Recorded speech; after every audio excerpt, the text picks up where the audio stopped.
In this brief section, we'll introduce the New Deal and discuss the 1932 election.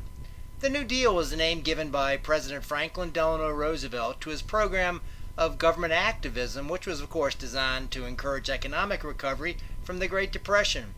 Roosevelt's New Deal program completely transformed the role of the American federal government in American economy and in American life. Also, I should note, in foreign policy, Roosevelt faced one of the worst wars in American history, World War II. FDR, as Roosevelt liked to be called, was elected in 1932, re-elected in 1936, re-elected in 1940, and, get this, re-elected in 1944. Roosevelt was beginning his fourth term as president when he died in office on April 12, 1945. Roosevelt broke the two-term precedent set by George Washington and voluntarily followed by every subsequent president until FDR. Following FDR's death, Congress passed in 1947 the 22nd Amendment, stipulating a limit of 2 terms for a president. If a president died in office after having served 2 or more of the 4 years in his administration, then his vice president would become president and could still be elected twice more.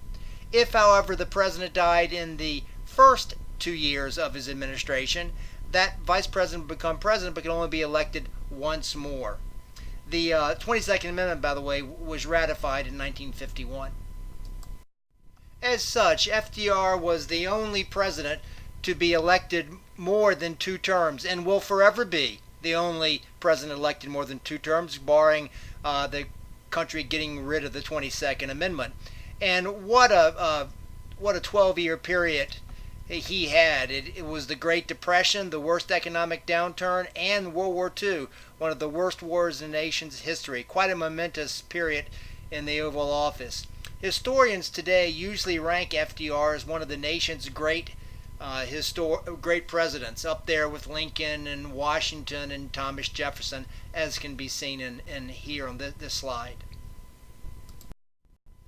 When FDR ran for the Democratic nomination for president in 1932, 4 years after the infamous stock market crash of 1929, the American economy was near its nadir, its worst point. The incumbent Republican president, Herbert Hoover, was wildly unpopular, and most assumed whomever won the Democratic nomination had the upper hand in the general election race.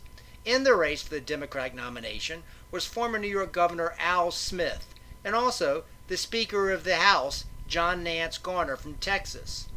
Smith represented the pro-business wing of the party and commanded a number of delegates, while John Nance Garner was more of the outsider populist wing.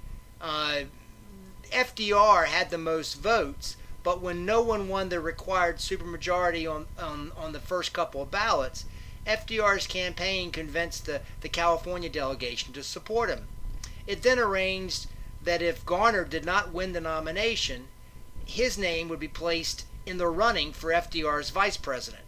Now, this promise was enough to win Garner's support, and it ultimately proved critical in Roosevelt winning the nomination.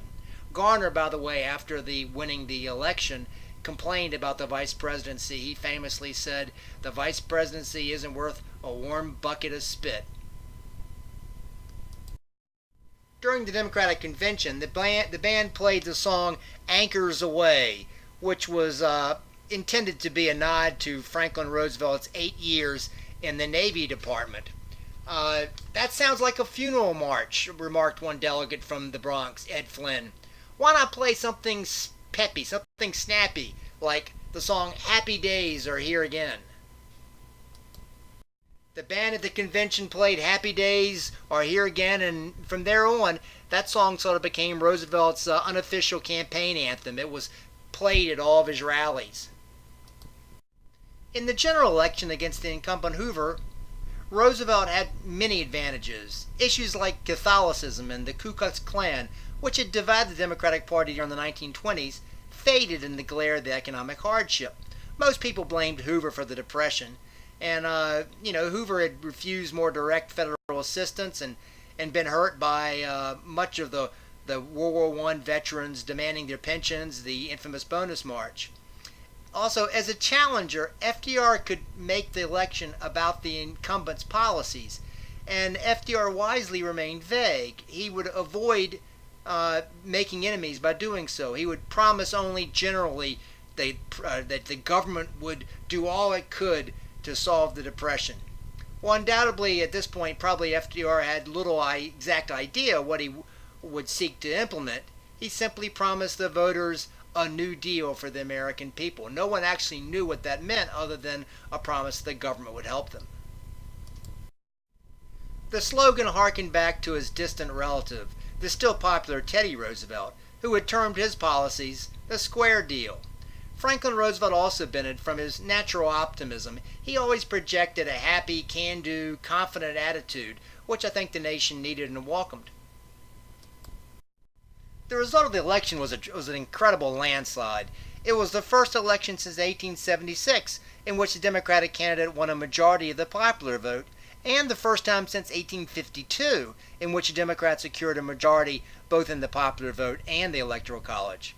FDR won almost 23 million votes, the most ever for any president up to that point.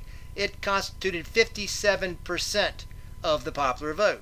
Hoover won just over 15,700,000, or 39% of the popular vote. The Electoral College total was a whopping 472 to 59. FDR swept virtually every section of the country except New England. Just as importantly, the 1932 election was what people call a wave election, sending a massive wave of Democrats into both houses of Congress. In the Senate, the Democrats picked up 12 seats for 59 votes, at that point a veto-proof majority. In the House, the Democrats picked up 97 seats for a commanding 313 to 117 lead. In short, whatever FDR's New Deal encompassed, Congress was set to enact it. Some historians have suggested the 1932 election ended the nation's so-called fourth political party system, dominated by Republicans, and began the fifth political party system, dominated by FDR's New Deal coalition. In any event, 1932 was one of the nation's most critical elections, right at the depth of the Great Depression. This concludes this section on the election of 1932 and introduction to the New Deal.